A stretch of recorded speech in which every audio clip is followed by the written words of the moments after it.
Welcome to my video. In this lesson, I am discussing one Sri Lankan experience of poem which is prescribed for third year. That is Lakdasa Wikkramasinha Cobra. Lakdasa Wikkramasinha Cobra. Poem runs like this: Your great hood was like a flag hung up there in the village. Endlessly the people came to Veragoda, watched you, your eyes like braziers, standing somewhat afar. They stood before you in obeisance deaten. The powers of the Paramitas took you to heaven, however. The sky vertical is where you are now, shadowing the sun, curling round and round my mind. They whisper death stories, but it was only my woman Dunkiriniya, the very lamp of my heart, that died. This poem has to be understood in the vein of Sinhala Buddhist culture in Sri Lanka. Cobra. Right here the poet speaks about a certain cobra, someone killed, and the carcass hung on a tree. And people come to see that. Right? Cobra is anyway now dead. So, the poet is speaking about its consequences, what will happen in future. In Sinhala Buddhist society, Cobra is a token of prosperity. Arrival of a Cobra at a household is considered a token of prosperity because Sinhala Buddhist people don't kill Cobra. Cobras, normally peasants, villagers tell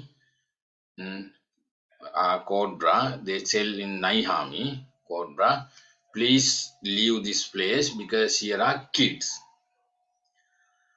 Right? Other thing is that Cobra is considered a sacred object due to several reasons. Mainly there are two reasons. One,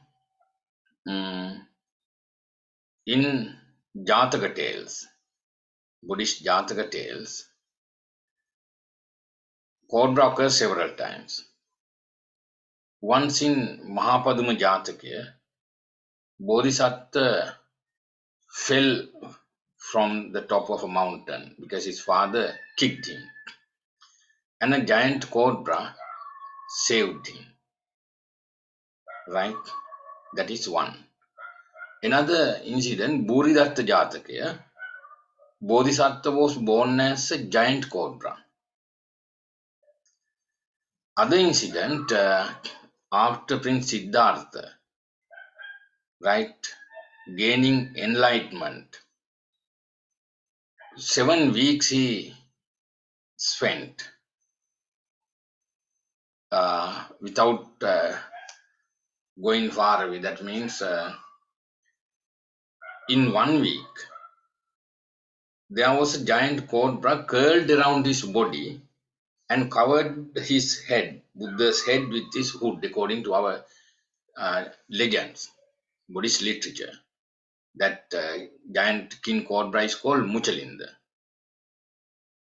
Right?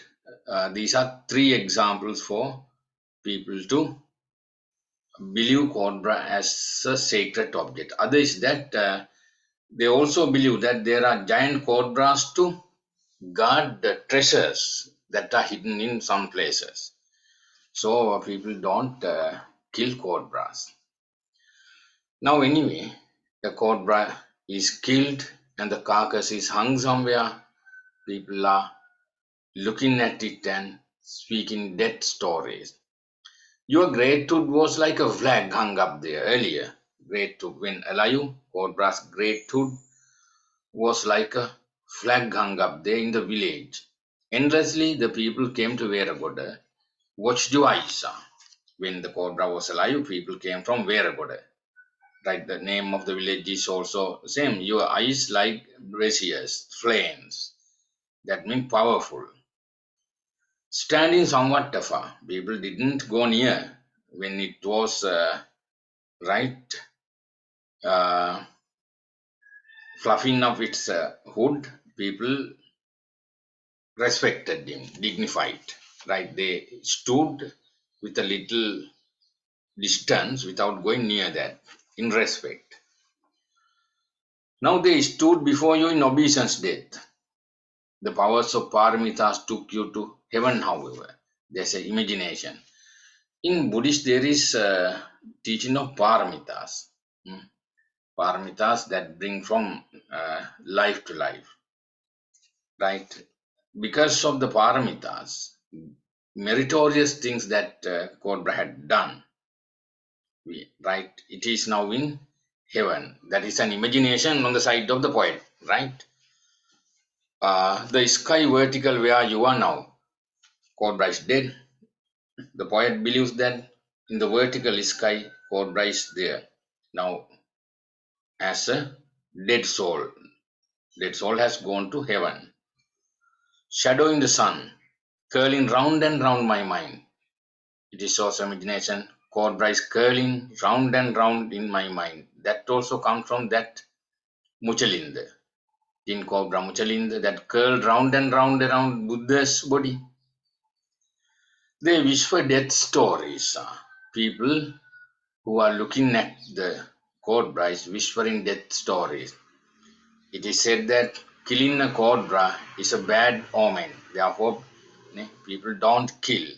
If a cobra is killed, that will bring right harmful effects. But it was only my woman Dunkiriniya, the very lamp of my heart, that died now. In the same time, the poet speaks of another womanly character called Dunkiriniya. That time names 60th decade like that. She is also dead.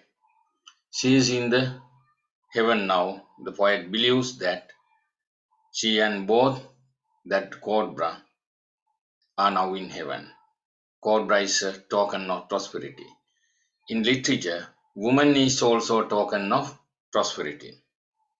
Right? Woman gives life to world. Therefore, she is also prosperous. So there are two circumstances that the poet meets here as right symbols of prosperity.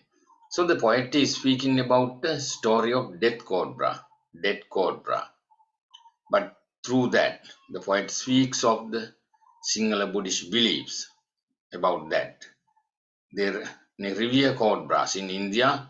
Some tribes, some people worship cobras, but that doesn't happen in Sri Lanka. Sri Lankan beliefs also came down from Indians. Therefore, now we can think that this is also a legendary belief that is mingled with Indian beliefs too. Anyway, there is no other deeper meaning. The poet speaks of the death story on seeing a dead cobra. Right? Goodbye.